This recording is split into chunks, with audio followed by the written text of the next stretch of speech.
We continue to preview the 2025 college football season. Our stop today is Mitchell, South Dakota, as we get to visit with Alex Kretzschmar, who is heading into year 2 with the Dakota Wesleyan Tigers. Coach, year 1, 4-7, 4-6 in a very tough GPAC schedule. You start off the year 0-4, though, and that's what I wanted to get to. After things shake out just a little bit, then 4-3 for the remainder of the season. So that makes up that 4-7 overall. Tell us a little bit about 2024.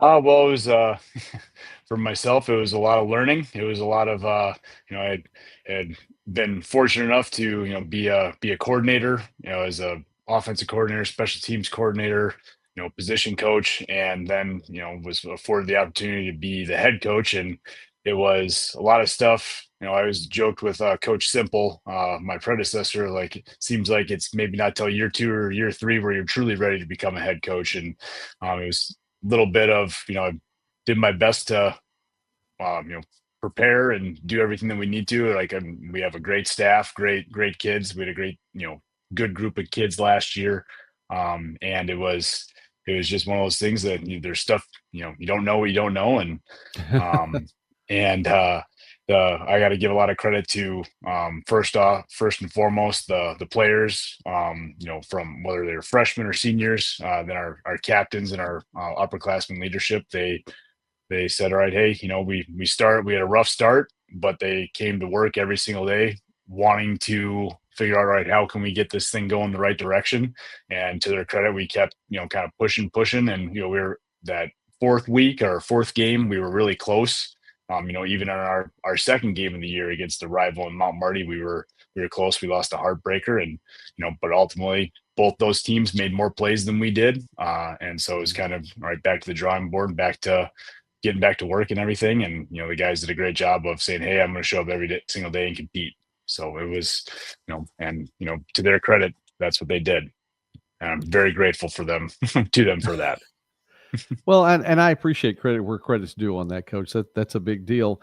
You talked about learning along the way, and I would ask you then, just if you don't mind being specific on that too. And by the way, it's probably nice to have Coach Simple around, athletic director, as he moved into that position after he stepped out of the head coach position for the football team. Are there any things specific that you take away from year 1 and say, yeah, this really was a big deal? I mean, I get it. You said you don't know what you don't know, and you're exactly right. What do you know now? Well, the biggest thing, kind of maybe just some little organizational things where, all right, when I was just offensive, just an offensive coordinator, just position coach, what have you, it was all right, hey, I just have to focus on that side of the ball and make sure I have everything, you know, thought through, and all the different processes and all the different things that we need to make sure we have an answer for. All the all right, hey, we're going to have, this is how we're going to do the depth chart, this is how we're going to do rotations, like having all those things and all those details put together and have a plan for all that type of stuff. In addition to, say, the scheme, and all right, hey, this is how we're going to attack this coverage, this is how we're going to attack this front, or all right, hey, this is how we're going to protect when they have this blitz, or that type of stuff. Now, in addition to that, because I maybe selfishly wanted to continue to keep calling plays because it's so much fun, I was calling the plays, but then also I was making sure that, all right, hey, this is how practice is going to go. This is how, right, when we travel, this is the schedule.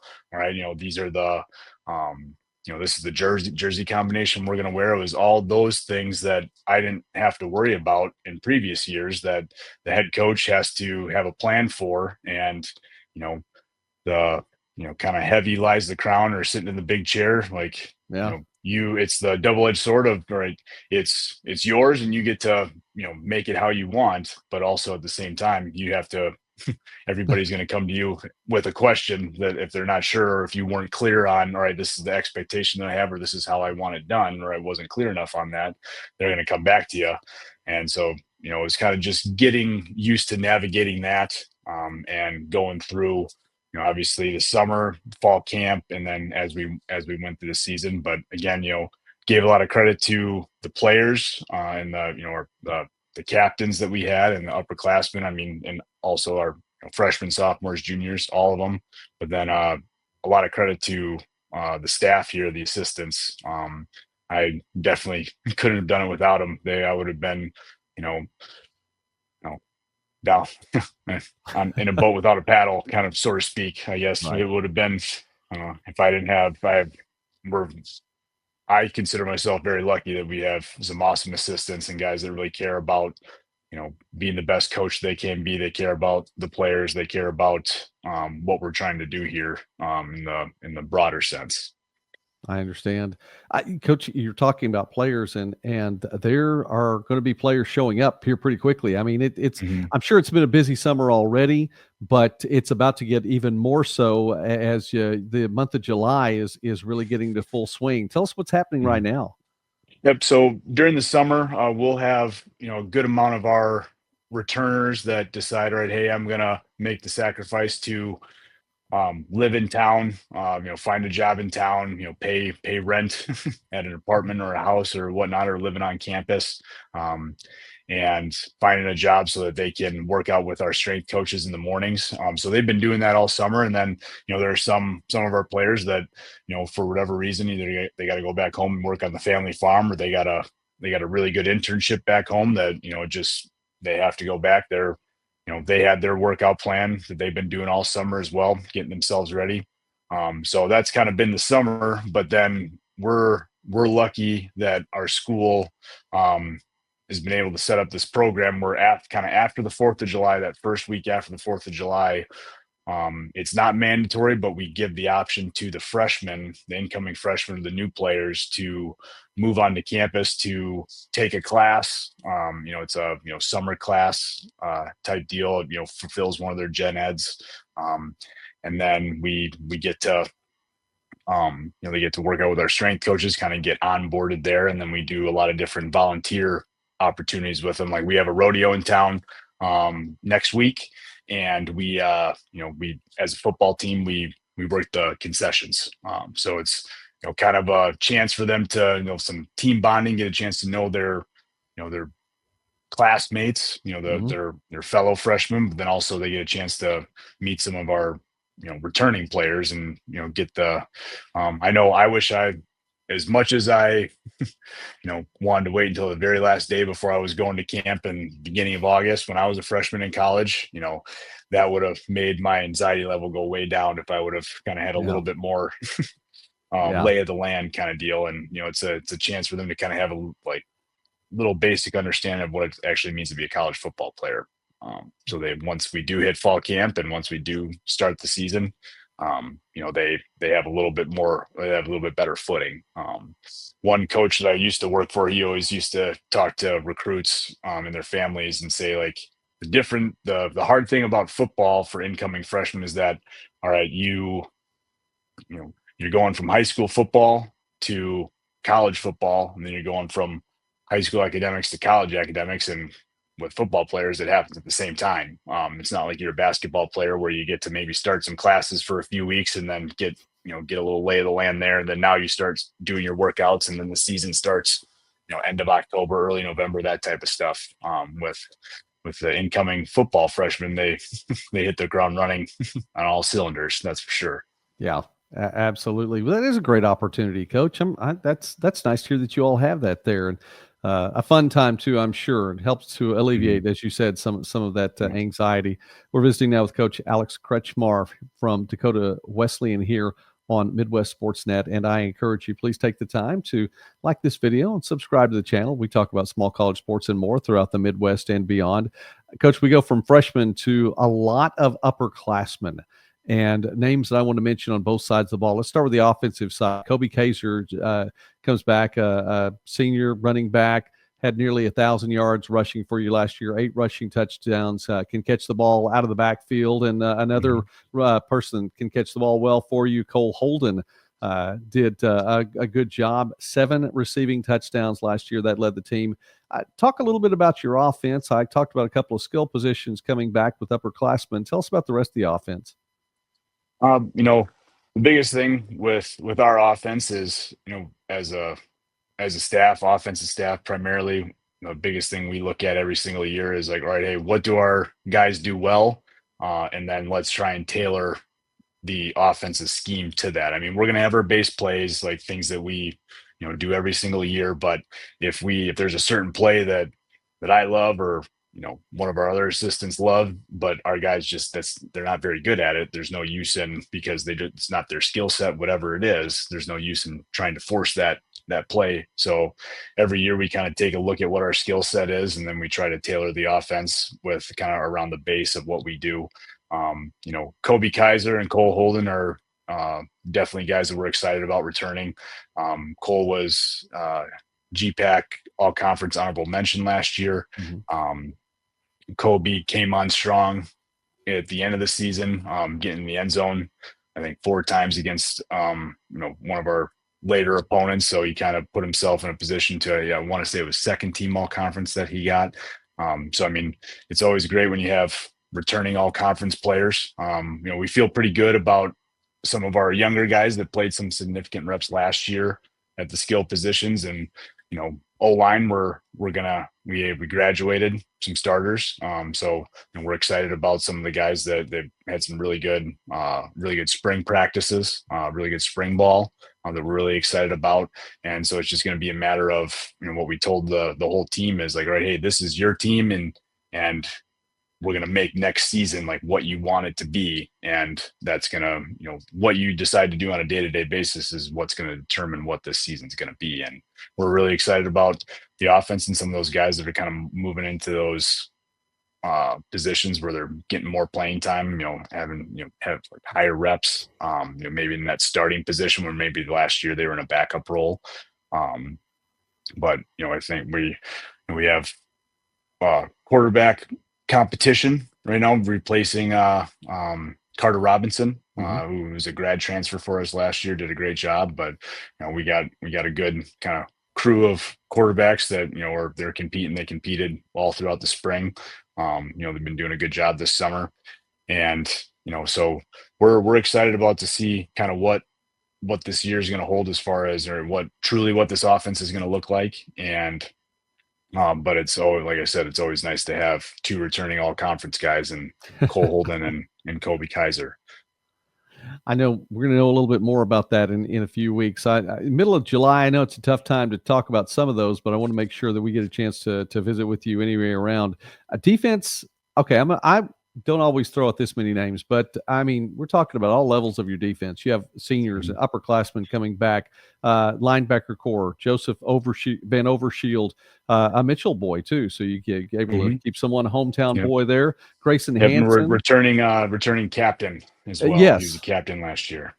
Yes, and boy, that's a big deal too, to have someone local like that to be able to have that kind of leadership position. I know that makes a difference for even the fan base too, to get to see someone like that. Grayson Hansen also in that linebacker core, defensive backs, Mikey Hart, Lanton Rusink coming back, and on the defensive line, Cody Winslow. I know I didn't get everyone in there, but my goodness, Coach, a number of seniors, lots of experience returning for you this year.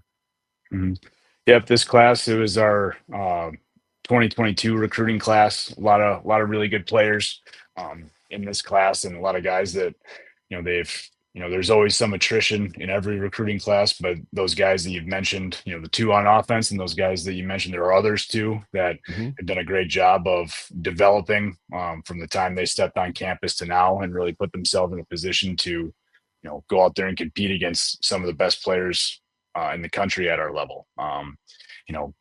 Landon Rusink is probably the Landon and Grayson Hansen are probably the the most seasoned when it comes to starts. The Landon, he had an injury as a freshman, but I think he played in 3 games. Those 3 games he started, and then Grayson Hansen earned a starting role kind of later on in his freshman year, and then both those guys, each year they've been back, they've been starters. So they're probably the ones with the most experience when it comes to the guys on the defensive side. Both have been all conference in the past. I think Grayson just missed out this past year, but he was, as a sophomore, he was honorable mention. And Landon, I believe, Landon was actually he was, I think, if I remember correctly, he was all conference as a punt returner, but he definitely has some respect around around the conference with he's a very solid player. He's a guy that shows up and competes no matter who he's going against. And then, other guys that you had mentioned, the Mikey Harts, the Cody Winslows, those guys are, Joe Van Overshield also, that we had mentioned about being a returning captain. Those guys done a great job of taking on leadership roles as they've gotten older, but then also done a great job of developing and becoming, the best players that they can be on the field. Coach, we've appreciated getting to know the programs. As always, during the summertime, we're getting to know the coaches even better this year. The question of the summer so far has been, what is your favorite 80s song or 80s band? Well, I mean, like I was telling you before, there's some coaches on some previous staffs that I worked. We would always have, 80s rock playing on the radio while we were watching film, and they'd always like, "Oh, Alex, what's this song? What's that song?" Like I recognized them, but I couldn't tell you what the names were. And I mean, the names of artists or the names of the songs sounded familiar, but I wasn't able to pull it out of the hat like I would for maybe some newer stuff. But okay, Motley Crue and Jumpstart My Heart, definitely one of my favorites from that genre in that time. It is a good run out song. Mm-hmm. It's a good run out song. We'll go with that. All right, Coach. That's fine. I won't quiz you on anything there, and I won't put you under the pressure for that and drop any music for that. The season though is going to get underway now. You've got freshmen showing up here this week. You have camp in just not long after that. And then the season gets underway August 30th. It's a non-conference game. You get to take on Dakota State, and you get to host this time. And I know that's a big matchup every year. Traveling trophy involved in that one. Then the GPAC schedule gets underway September 6th. You're at Dort. And the following weekend, you're at Concordia. So a couple of tough games in conference. And I know it's a tough conference schedule from top to bottom anyway. So tell us a little bit about 25. Yep. I mean, it's one of those things where like those games have been scheduled since well before now, and they've been on the schedule. We play Dakota State every single year as our first game of the year, and it's something that the guys get excited about. And last year they made more plays than we did. We did not execute the way we needed to, and I know the guys are excited to get back and compete and kind of show, all right, hey, this is how we can play. And it's going to be a hard fought game. It's going to be tough. There's going to be ups and downs, and it's just going to be a matter of ultimately at the end of the game who's made the most plays and who's been able to kind of handle some adversity, because especially in those first games of the year, and for that matter rivalry game, there's going to be adversity. You're going to have to be mentally tough to overcome some stuff that doesn't go your way, whatever it may be. A bad bounce for a ball, play that was there that just didn't quite get, or maybe a questionable call by the ref. But ultimately, you got to be able to handle all that stuff and control what you can control, and then continue to go out there and compete. And at the end of the game, we'll see where the chips fall, and ultimately, whoever makes the most plays is gonna end up on the right side of the scoreboard. But it's gonna be one great game. And our town, Madison, a lot of people, not in just the towns but surrounding areas across the country care a lot about that game. Yeah, that one it should be fun, and we're going to be following that one too as we follow the Tigers all season long as well, Coach. The year 2 of the Kretzschmar era getting set to get underway, and lots of activity in Mitchell right now. So, Coach, thank you so much for taking time with us today. We appreciate it, and it's always a privilege to get to visit, but we have enjoyed looking ahead to 2025 with you here on Midwest Sportsnet. All right. Thank you very much. I appreciate it. Always a good time to talk with you and talk a little football and talk about our program.